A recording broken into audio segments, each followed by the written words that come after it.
السلام علیکم ویورز، آج ہم ناول ریڈ کرنے لگے ہیں. اس کا نام ہے نکھر گئے ہیں سارے گلاب. یہ پرانے ناولز میں سے ایک بہت پیارا چھوٹا سا افسانہ ہے.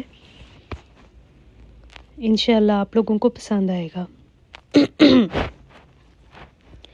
ایک ادھورے خواب کی تکمیل کر سکتا ہوں میں، راستے تیرے لیے تبدیل کر سکتا ہوں میں. فیصلے میں اس قدر تاخیر بھی اچھی نہیں، ورنہ اپنے جرم کی تعویل کر سکتا ہوں میں. ایسا بھی کیا تیر مار لیا موصوف نے، MBA کلیئر کر لیا یا ماؤنٹ ایوریسٹ سر کر لی. کل سے تعریفیں سن سن کر کان پک گئے ہیں میرے.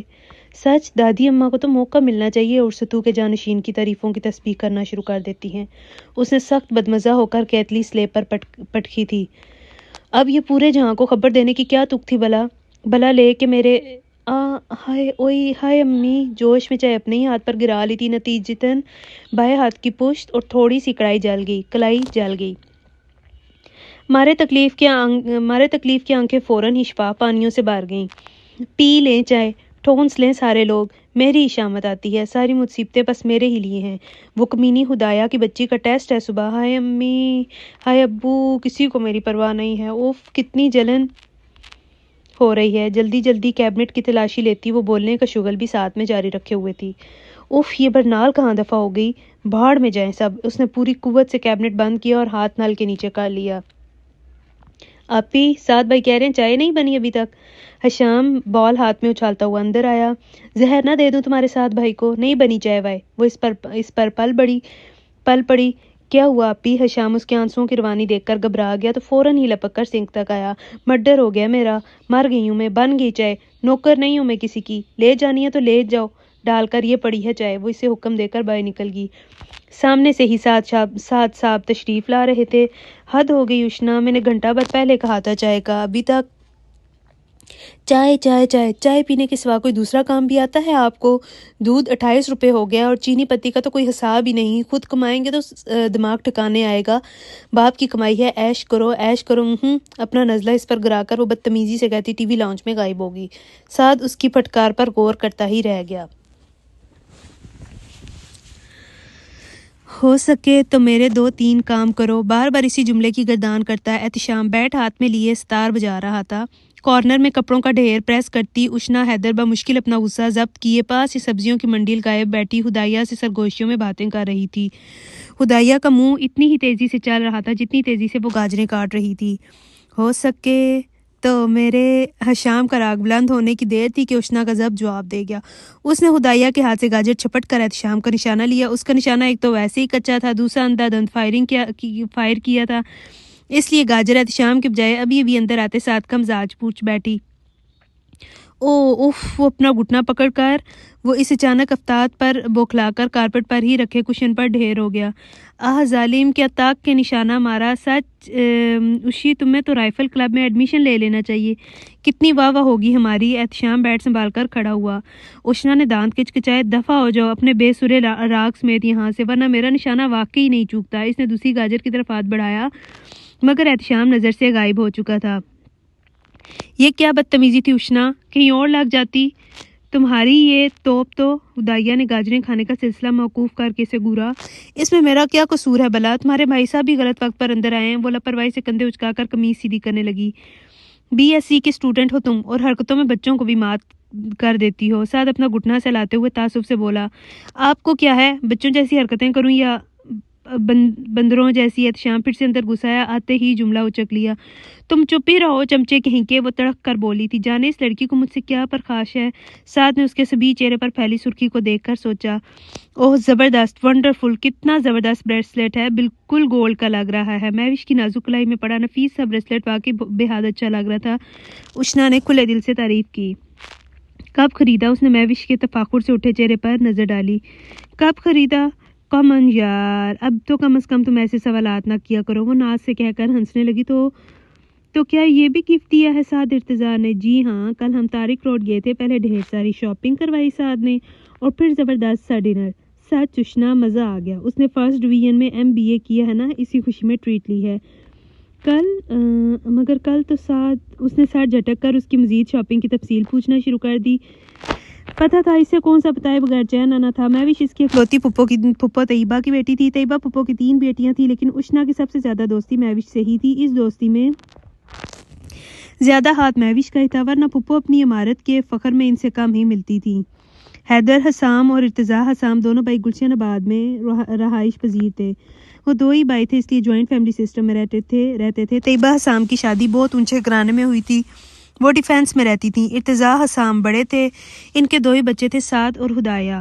حیدر حسام کے 3 بیٹے احتشام، حشام، محتشم اور ایک ہی بیٹی اشنا حیدر تھی. اشنا کے بعد اس کے تایازاد سعد ارتضیٰ سے تقریباً طے ہی تھی لیکن وہ اس رشتے پر اتنی خوش نہ تھی.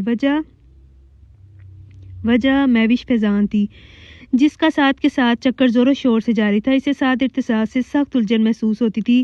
وہ اس کی ڈبل پالیسی سے نالاں تھی. وہ تو کب کا ڈھنڈورا پیٹ کر بات ختم کر چکی ہوتی لیکن مہوش کے واسطوں نے اس کی زبان بند کر رکھی تھی. ارتضیٰ حسام کے بے حد اچھے دوست انوار صدیقی کے توسط سے سعد ارتضیٰ کو ملٹی نیشنل کمپنی میں معقول تنخواہ پر اچھی نوکری ملی تو اس کی خوشی دیکھنے سے تعلق رکھتی تھی. حیدر حسام اور جویریہ حیدر تو اس کی نوکری پر اتنے خوش ہوئے تھے کہ اشنا کو سعد ارتضیٰ سے جلن سی محسوس ہونے لگی تھی. دادی اماں وہ اپنے جوڑوں کا درد بھلائے پوتے کو جھولی بھر بھر دعائیں دے رہی تھی. ستیلی تو ایک میں ہی ہوں. اس نے جل کر سب کو ساتھ کے گرد گہرا ڈالے دے کر سوچا کس قدر دوکھلے ہوتے ہیں یہ لوگ. دادی اماں نے بھی مجھ سے منگنی کرنا تھا موصوف کی. اپنی نواسی سے کر دیتی کوئی غیر تھوڑی تھی. وہ بظاہر ٹی وی دیکھ رہی تھی لیکن اس کا دماغ اونچے اونچے کہکوں میں الجھ رہا تھا. سعد بھائی ایک زبردست سی دعوت تو ضرور ہونی چاہیے. حشام نے گلاب جامن منہ میں ڈالتے ہوئے کہا تو سب تائیدی انداز میں سر ہلانے لگے. ہاں دعوت تو ہونی چاہیے. رزلٹ کے موقع پر بھی ایسے ہی ٹال دیا تھا. حیدر حسام نے اپنے بھتیجے کو دیکھ کر شرارت سے کہا کیوں نہیں چچو، دعوت تو ضرور ہوگی. اب یہ آپ لوگوں پر انحصار کرتا ہے گھر میں کریں یا کسی ہوٹل میں. وہ بے حد خوش تھا. ہماری اشنا بیٹی بتائے گی. کیوں بھائی اشنا، تمہاری کیا رائے ہے؟ ارتضیٰ صاحب نے مسکرا کر اسے پوچھا. کس بارے میں؟ وہ غائب دماغی سے بولی تو سب ہنس پڑے. انہوں نے تو پروفیسر حضرات کو بھی مات دے دی. احتشام ہنستے ہوئے بولا تم ہر بات میں ضرور ٹانگ اڑایا کرو. وہ چڑ کر وہاں سے اٹھ گئی. ہائے اس سے کیا ہوا؟ دادی اماں نے انک درست کرتے ہوئے اسے دیکھا. میں دیکھتی ہوں. ہدایہ اس کے پیچھے لپکی تھی. ساتھ بالکل چپ ہو گیا. اس کے اندر کہیں خاموش اداسی دھیرے دھیرے پھیل رہی تھی. جا کر انہیں دے آئے کوئی صلح کی تجویز. کچھ وقت ہے پانی ابھی سر تک نہیں پہنچا. دادی اماں کے تخت پر براجمان وہ تندھی سے فلمی میگزین کھولتے وویک اوبرائے کا انٹرویو پڑھ رہی تھی. اسے کچھ ہی دیر ہوئی تھی یہاں لیٹے ہوئے. مان ٹی وی لاؤنج کا دروازہ اجلت میں کھول کر سعد ارتضیٰ ہاتھ میں اپنے سلور زدہ کپڑے لیے وارد ہوا. ہدایہ اس نے اپنی بہن کو آواز دی مگر بہن صاحبہ ہفتہ صفائی منانے کی غرض سے پچھلے سین میں مشین لگائے کپڑے دھو رہی تھی. اشنا ہدایہ کہاں ہے؟ 2-3 بار آوازیں دینے پر جواب موصول نہ ہوا تو اس نے یکسر لاتلقی کا مظاہرہ کرتی اشنا حیدر سے دریافت کر ہی لیا. پچھلے صحن میں. اس نے نگاہیں اٹھائے بغیر جواب دیا. وہاں کیا کر رہی ہے؟ ڈانس کر رہی ہے. میرے کہنے کا مطلب ہے کہ کپڑوں کو ڈانس کروا رہی ہے. مکمل سنجیدگی کا اشتہار بنی وہ انٹرویو میں غارق تھی. اشنا پلیز یہ میرا ایک سوٹ استری کر دو. مجھے ایک ضروری کام سے فوری جانا ہے. تخت پر کپڑے اچھال کر وہ پلٹنے لگا تھا مگر اگلے ہی پل کپڑے اس کی پشت پر آ کر لگے تھے. نہ تو میرے پاس فالتو وقت ہے اور نہ میں کسی کی نوکر لگی ہوں. اس نے کسی پر زور دیا. سعد حیران ہو کر مڑا. کچھ عرصے سے نہ جانے اس لڑکی کو کیا ہو گیا تھا ورنہ وہی تھی جو ہدایہ سے پہلے اس کا ہر کام بھاگ بھاگ کر کیا کرتی تھی. سعد بھائی کہتے اس کی زبان نہ تھکتی تھی. تم کر ہی کیا رہی ہو اس وقت؟ فضول میگزین ہی پڑھ رہی ہو. مجھے 4 بجے تک پہنچنا ہے. ہدایہ کام کر رہی ہے اس وقت ورنہ میں اسی سے کہتا. کیوں؟ کسی کے ساتھ ڈیٹ ہے کیا؟ وہ ابھی بھی میگزین پر نظریں جمائے ہوئے تھیں. Shut up. اس کی پیشانی پر شکنیں پڑ گئیں. یا پھر کسی کو شاپنگ پر لے جانا ہے. سعد نے لمحہ ضائع کیے بغیر اسے میگزین چپٹ لیا. زبان سنبھال کر بات کرو. یہ گھٹیا رسالے پڑھ کر تمہاری سوچیں بھی ان جیسی ہو گئی ہیں. میری تو سوچیں ہی آلودہ ہوئی ہیں. آپ کی تو بات کردار تک پہنچتی ہے. اسٹاپ اٹ اشنا. میں کہتا ہوں ایک لفظ بھی آگے نہیں بولنا. تمہیں کس نے حق دیا میرے کردار تک پہنچنے کا؟ اس کا دماغ الٹ گیا. سخت غصہ بھی آیا تھا اس بدتمیز لڑکی پر جو مزے سے پاؤں جلا رہی تھی. ہاں مجھے کیا حق بھلا؟ سارے حقوق تو اپنی چہیتی کے نام کر دیے ہیں نا. مجھے کیوں کہہ رہے ہیں کپڑے استری کرنے کا؟ میں نوکر ہوں آپ کی؟ اسی کو جا کر کہیں نا جسے ڈھیر ساری. وہ جھٹکے سے اٹھ کر باہر نکل گئی. ساتھ جالی کے دروازے کو بجتا دیکھتا رہا. کس قدر متنفر تھی وہ اس سے. وہ وجہ سوچتا ہی رہ گیا. کاش اس کو نہ ہو معلوم عدم وہ ہمیں زندگی سے پیارا ہے. جب سے اس نے ہوش سنبھالا تھا امی ابو بابا تائی ماں اور دادی اماں کے بعد ایک وہی چہرہ تھا. وہی 12 سالہ ارتضیٰ سعد ارتضیٰ تھا جو 8 سالہ اشنا حیدر کو ہم وقت ساتھ ساتھ لیے پھرتا، وہی تھا جو اسے روزانہ ڈھیروں ٹافیوں اور بسکٹ لا کر دیتا، امی ابو سے زیادہ تو وہی اس کا خیال رکھتا تھا، اسکول میں اس کی کلاس میں 2-3 چکر لگاتا، اسے بہلا پھسلا کر ہوم ورک کرواتا، اپنے ساتھ ٹیوشن لے کر جاتا، اور پھر اشنا بھی اس کی بے حساب محبتوں کی عادی ہوتی گئی۔ اشنا کے بعد ہدایہ، احتشام، حشام اور معتصم بھی حیدر لاج میں آئے، لیکن جو جگہ اشنا کی تھی وہ کوئی نہ لے سکا۔ وہ تو اس کا اتنا پیارا ساتھ بھائی تھا کہ جو ذرا وہ کسی اور پر توجہ دیتا وہ فوراً اس سے روٹھ جاتی۔ پھر اب بلا کیسے وہ اس کی بے وفائی برداشت کر لیتی۔ کالج میں آئی تو نئی منگون و خیز جذبات، کمل خواہشات کا جو سلسلہ چلا تو سب سے پہلے سعد ارتضیٰ کا نام ہی کتاب دل میں رقم ہوا تھا، کبھی نہ مٹنے کے لیے۔ پہلے وہ اس کا احترام کرتی تھی، پھر اسے دیوتا کا درجہ دے کر صنم بنا ڈالا۔ اس کے دل کے خانے میں وہ بڑے تمطراق سے براجمان تھا۔ ہجر، جدائی، فراق کے متعلق تو اس نے کبھی سوچا ہی نہ تھا، اور جب دادی اماں نے دبے لفظوں میں اس کے نام کے ساتھ سعد ارتضیٰ کا نام لیا تو وہ اپنی دعاؤں کی قبولیت کا سن کر نہال ہی ہو گئی تھی۔ ان کی باقاعدہ منگنی نہیں ہوئی تھی، مگر سب کو معلوم ہو چکا تھا۔ اس کی کزن مہوش جو خوبصورت ہونے کے ساتھ ساتھ از حد مغرور اور نک چڑھی بھی تھی، اس کی آمد اچانک ہی بڑھ گئی تھی۔ پہلے اس نے اشنا کی طرف دوستی کا ہاتھ بڑھایا اور پھر اسے شریک راز کر لیا۔ اشنا جو اپنی چھوٹی سی خیالی دنیا میں مگن تھی، اس کے دل میں اساتدہ وہ شیشے کا مجسمہ تڑک گیا۔ وہ مہوش کی باتیں متحیر ہو کر سنتی رہتی۔ او خدا اشنا، ساتھ تو اتنا خیال رکھنے والا ہے، میں تو حیران ہی ہوتی ہوں جتنا وہ مجھ پر کھلتا جا رہا ہے، مجھے اتنا اچھا لگنے لگا ہے، شاعری سے اتنا لگاؤ ہے اسے، وہ تو میرے قصیدے ہی پڑھتا رہتا ہے، سچ اتنا دلکش انداز ہے اس کا، جب وہ غزل سناتا ہے تو جی چاہتا ہے کہ وہ بولتا رہے اور میں سنتی رہوں۔ مہوش بڑے جذب سے آنکھیں بند کر کے کہتی تو اس کے دل کی دنیا ڈانو ڈول ہو جاتی۔ اس کے ارمانوں کا قاتل تھا وہ، آئینہ دل شکستہ ہو گیا تھا، اس کی بے پناہ محبت پر نفرت غالب آ رہی تھی۔ سعد ارتضیٰ سے منافق لگتا، تعلق کہیں اور جوڑا تھا اور نباہ کہیں اور رہا تھا، وہ بری طرح تڑک گئی تھی۔ بات کو موڑ دیا ہے میں نے، خواب سے جوڑ دیا ہے میں نے، اب تعلق نہیں تجھ سے کوئی، آئینہ توڑ دیا ہے میں نے۔ وہ شاور لے کر باہر نکلی تو سائڈ ٹیبل پر گلابوں کا بوکے رکھا ہوا تھا۔ وہ فوراً آگے بڑھی، سرخ گلابوں کے بیچ صرف تمہارے لیے کا چھوٹا سا کارڈ جگمگا رہا تھا۔ وہ نام تلاشتی بیڈ پر بیٹھ گئی، تکیے کے پاس سالگرہ مبارک کا کارڈ رکھا تھا، اس نے بوکے تکیے پر رکھ کر کارڈ اٹھا لیا۔ 10 اپریل ہے آج تو۔ وہ میرے خدایا، مجھے ذرا یاد نہیں۔ دل فریب مسکراہٹ کے ساتھ اس نے کارڈ کھولا۔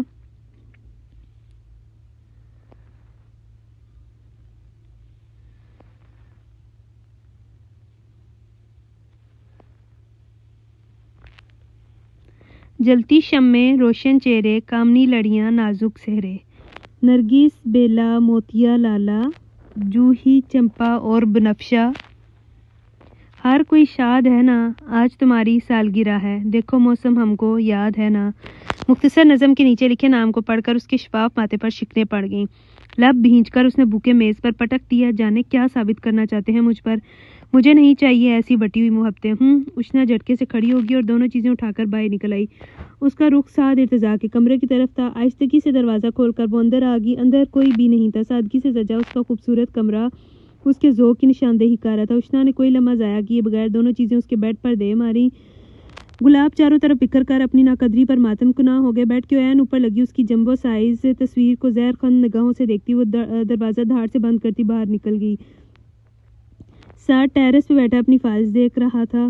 یا وحشت، کون احمق ہے یہ، دروازے کی آواز نے اس کے کانوں میں سوراخ کر دیے تھے۔ اٹھ کر تیزی سے کمرے میں آیا تو بیڈ پر بکھرے گلابوں اور کارڈ کو دیکھ کر اس کی آنکھیں تحیر سے پھیل گئیں۔ اشنا، اس کے لبوں نے بے آواز حرکت کی۔ تم سمجھتی کیا ہو خود کو، کس بات کا انتقام لے رہی ہو مجھ سے، میری محبت کو آزما کر تم اچھا نہیں کر رہی۔ ہاتھ میں پکڑا قلم اس نے مٹھیوں میں بھینچ لیا، نازک سا قلم فوراً ہی ٹوٹ گیا۔ وہ میز پر چڑھی شاعری کے 2-3 مجموعے پھیلائے انہماک سے شاعری کا انتخاب کر رہی تھی۔ مہن کوئی دروازہ جھٹکے سے کھول کر اندر داخل ہوا۔ سعد ارتضیٰ کے ضبط شدت سے سرخ ہوتے چہرے کو دیکھ کر اس کا دل پر بھلکوں بند ہوا تھا۔ مس اشنا حیدر، چبا کر اس کا نام لیا۔ مجھے نہیں خبر میری کون سی بات آپ کے مزاج شریف پہ گراں گزری ہے جو آپ اتنا حد تک امیز رویہ اختیار کیے ہوئے ہیں۔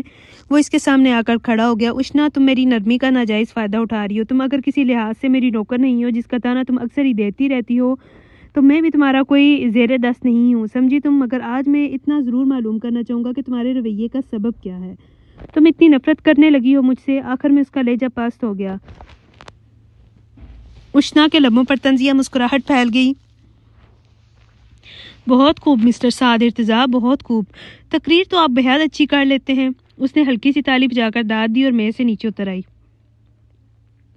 کیا آپ کو نہیں معلوم میرے رویے کا سبب؟ کیا آپ نہیں جانتے کہ میں آپ سے کس بنا پر نفرت کرنے لگی ہوں؟ سعد صاحب اتنے معصوم نہ بنیے، ایسا روپ آپ پر جچتا نہیں۔ منگنی میرے ساتھ کی، جھوٹی محبتیں مجھ سے نبھائی اور صلہ کسی اور کو دے رہے ہیں۔ کیا آپ میرے حصے کی محبتیں کسی اور پر نہیں لٹا رہے؟ سعد کی متحیر نگاہوں کو دیکھے بغیر وہ بولی، کیا آپ ہر روز اپنا ڈھیر سارا وقت کسی اور کے ساتھ گزار کر نہیں آتے؟ کیا آپ کسی اور کو ڈھیر ساری خریداری نہیں کرواتے، باہر کھانے پر نہیں لے جاتے؟ آپ مجھے بے وقوف سمجھتے ہیں، انجان جان کر دھڑلے سے؟ پلیز اشنا، خاموش ہو جاؤ، خدا کے لیے اور کچھ مت کہنا۔ اس نے ہاتھ اٹھا کر اسے مزید کچھ کہنے سے روکا۔ اشنا ایک دم اس کی طرف پلٹی۔ مجھے بہت دکھ ہوا ہے اشنا، یہ جان کر کہ تم نے میرے کردار پر شک کیا۔ تم نے کسی اور کے کہے کو سچ جان لیا اور میں جو 19 برسوں سے تمہارے سامنے ہوں، تم نے میرا اعتبار نہیں کیا۔ تم نے میرے بجائے کسی اور کی بے بنیاد باتوں پر اعتماد کیا۔ بہت مایوس کیا تم نے مجھے، بہت مایوس۔ میں اب تمہیں کوئی صفائی نہیں دوں گا، اور یہ گلاب اور کارڈ میں نے اپنے تمام تر جذبوں کے ساتھ تمہیں دیے تھے۔ میں دی ہوئی چیز واپس نہیں لیتا اشنا، تم چاہے انہیں پھینک دو، یہ تمہاری مرضی، لیکن اشنا تم نے وہ دونوں چیزیں میز پر رکھ کر باہر نکل گیا۔ اشنا حیدر کمرے کے بیچ ساکت کھڑی رہ گئی۔ موسم اتنا بے ایمان ہو رہا تھا، اس کا ذرا دل نہیں چاہ رہا تھا کالج جانے کو، مگر مجبوری تھی۔ فائنل ایگزامز نزدیک تھے اور آج کل اہم پریکٹیکلز ہو رہے تھے، آف بھی نہیں کر سکتی تھی۔ چلو پریکٹیکل دے کر گھر آ جاؤں گی، مس زیادی تو اپنی ہی ہے۔ دل کو بہلا کر کالج چلی گئی تو تقریباً 11 بجے اس کی واپسی ہوئی۔ پورٹیکور میں سعد کی کار آج بھی کھڑی تھی۔ 2-3 دن سے اس کی طبیعت خراب تھی اور وہ آفس نہیں جا رہا تھا، مگر ہدا تو کہہ رہی تھی کہ بھائی صبح آفس جائیں گے۔ اب تو ان کا بخار کم ہو گیا ہے۔ امی اور تائی اماں کو سلام کر کے وہ اپنے کمرے کی طرف بڑھ گئی۔ سب کالج اور یونیورسٹی گئے تھے، اس لیے گھر سناٹے میں ڈوبا ہوا تھا۔ فریش ہو کر نیچے آئی تو امی نے آواز دے کر کچن میں بلا لیا، یہ سعد کے کمرے میں دے آؤ، میں بھی اس کی طبیعت کو سن کر آئی ہے۔ ٹرے اس کے ہاتھ میں تھما کر وہ پیاز دے کر بیٹھ گئی۔ کتنے دن ہو گئے تھے اس نے سعد کا سامنا نہیں کیا، وہ دونوں ایک دوسرے سے ناراض تھے۔ اب بھی اس کے کمرے میں جانے کو جی نہیں چاہا، مگر تجسس سے مجبور ہو کر آگے بڑھ گئی۔ میں تو حیران ہوں تم سے سعد، جانے تمہیں اشنا میں کیا نظر آتا ہے؟ اس سے زیادہ خوبصورت ہوں میں، فیملی بیک گراؤنڈ بھی اتنا مضبوط ہے، مگر مجھے تو تم پاگل لگتے ہو۔ ہر بات تمہاری اشنا سے شروع ہوتی ہے اور اشنا پہ ختم، اور وہ تمہارا نام سننے کی بھی رواداد نہیں ہے۔ میں تمہاری طبیعت کا سن کر بھاگی آئی ہوں، روز ملتی ہے اشنا مجھ سے، اس نے ذرا ذکر نہیں کیا، یعنی کہ یہ حیثیت ہے اس کے نزدیک تمہاری۔ دھڑ دھڑ اشنا پہ مہوش کی دوستی کا عظیم مینار آ کر گرا۔ وہ دروازے کے ساتھ لگی ساکت رہ گیا، آنسو پلکوں کی بار توڑ کر آپ ہی آپ نکلتے چلے گئے۔ اب بھی میں تمہارا پوچھنے آئی ہوں اور تمہارا اشنا نامہ ہی نہیں ختم ہو رہا۔ اشنا مجھ سے ناراض ہے، جانے کون ورگلا رہا ہے اشنا کو، وہ پہلے تو ایسی نہیں تھی۔ اشنا بس بہت ہو گیا سعد، تم بہت زیادتی کر رہے ہو میرے ساتھ۔ آخر کس چیز کی کمی ہے مجھ میں؟ یقین کرو وہ تمہیں ذرا بھی نہیں چاہتی، اتنا چڑتی ہے وہ تم سے، بالکل محبت نہیں کرتی تم سے سعد۔ کوئی بات نہیں، میں تو کرتا ہوں۔ سیاہ کولتار کی سڑک پر اس کی کار سبک رفتاری سے چل رہی تھی۔ وہ دونوں خاموش تھے۔ سعد نے کئی بار کن اکھیوں سے اسے دیکھا، وہ تذبذب کا شکار تھی۔ اسے لگا کہ وہ جیسے اسے کچھ کہنا چاہتی ہو، وہ ہمتن گوش تھا۔ وہ سعد، میں نے آپ یہ لے لیں۔ مناہر کے گھر قریب پہنچ کر وہ فقط اتنا ہی بول پائی تھی۔ اپنی نوٹ بک اس نے سعد کی طرف بڑھائی اور یہ کہہ کر نیچے اتر گئی، اگر آپ نے میری معذرت قبول کر لی تو 8 بجے آ جائیے گا مجھے لینے، ورنہ احتشام کو بھیج دیجیے گا۔ وہ الجھی نگاہوں سے اسے دیکھتا رہا۔ وہ نظروں سے اوجھل ہوئی تو سعد نے نوٹ بک کھول لی، اندر اس نے پوری داستان رقم کی ہوئی تھی۔ وہ متمسم نگاہوں سے اس بیوقوف لڑکی کی حماقتوں کے متعلق پڑھتا رہا۔ 2 صفحات پر مشتمل اس کی باتیں ختم ہوئی تو اگلا صفحہ اس کی معذرتوں سے بھرا ہوا تھا۔ میں تم سے خفا ہی کب تھا احمق لڑکی، ناراض تو تم تھی مجھ سے۔ سعد نے نوٹ بک سے دونوں صفحات پھاڑ کر ان کے ٹکڑے ٹکڑے کر کر ہوا میں اڑا دیے۔ محبت ایسا دریا ہے کہ بارش روٹ بھی جائے تو پانی کم نہیں ہوتا۔ بھرپور مسکراہٹ کے ساتھ گنگنا کر اس نے گاڑی سٹارٹ کی۔ ایک نظر گھڑی کی طرف ڈالی تو گھڑی کی سوئیاں چھیپ جا رہی تھیں۔ اف، 8 بجے، او میرے خدا، کب بجیں گے 8؟ اس کا رخ شاپنگ سینٹر کی طرف تھا۔ اب تو تمہیں انگوٹھی پہنا کر ہی پکا پکا اپنے نام کر لینا ہے، بے وقوف لڑکی۔ موسم بھی اس کے سنگ مسکرا دیا تھا۔ امید کرتی ہوں کہ آپ لوگوں کو یہ سٹوری پسند آئی ہوگی۔ اللہ حافظ۔